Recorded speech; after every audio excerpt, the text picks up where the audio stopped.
Hallelujah. स्वागत है आप सबका परमेश्वर के पवित्र वचन में। आइए परमेश्वर के पवित्र वचन से देखते हैं कि अपोस्टल कर्मवीर अब्राहम जी के द्वारा लिखा गया है। आज का विषय है दुख के बाद सामर्थ काम करती है। यूहन्ना 16 अध्याय 20 वचन में लिखा है, मैं तुमसे सच सच कहता हूँ कि तुम रोओगे और विलाप करोगे, परंतु संसार आनंद करेगा। तुम्हें शोक होगा, परंतु तुम्हारा शोक आनंद बन जाएगा। मेरे प्रियो, आप सबको प्रभु के नाम में शांति मिलती रहे। बाइबल बताती है हर एक मसीह व्यक्ति को परमेश्वर का काम करने के लिए प्रभु का क्रूस उठाना जरूरी है, क्योंकि जब आप परमेश्वर के राज्य का भार उठाते हैं तो परमेश्वर आपके बोझ को आपके ऊपर से हटा देते हैं।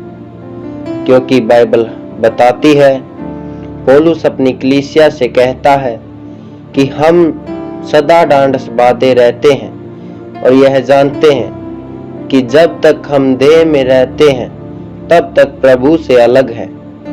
मेरे प्रियो, आपको शारीरिक नहीं परंतु आत्मिक होकर प्रभु के कामों को करना है।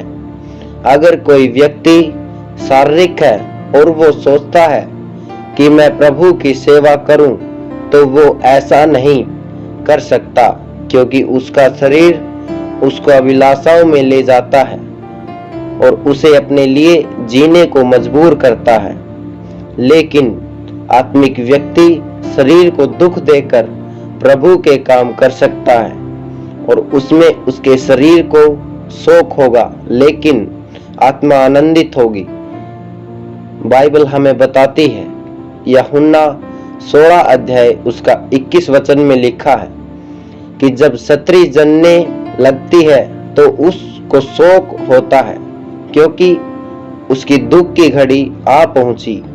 परंतु जब वह बालक जन्म चुकी तो इस आनंद से कि जगत में एक मनुष्य उत्पन्न हुआ, उस संकट को फिर स्मरण नहीं करती और उस स्त्री को थोड़ा समय शोक एक बड़े आनंद में बदल जाता है। मेरे प्रियो, अगर आप एक सच्चे मसीह हैं तो आपको हर उस काम में जो आपको प्रभु के साथ जोड़ता है दुख महसूस होना चाहिए। जैसे जब आप प्रभु के भवन में बोते हो और आपको सवै पैसे की जरूरत है, लेकिन तब भी आप अपनी भावनाओं को मारकर, क्योंकि आपने अपनी सामर्थ्य से ज्यादा प्रभु के लिए किया है, तो आपको अपने ऊपर यकीन होना शुरू हो जाता है कि आपका शरीर प्रभु का मंदिर है। इसलिए मेरे प्रियो, प्रभु का हर वो काम जो आप कर सकते हैं अपनी सामर्थ्य से बढ़कर करें,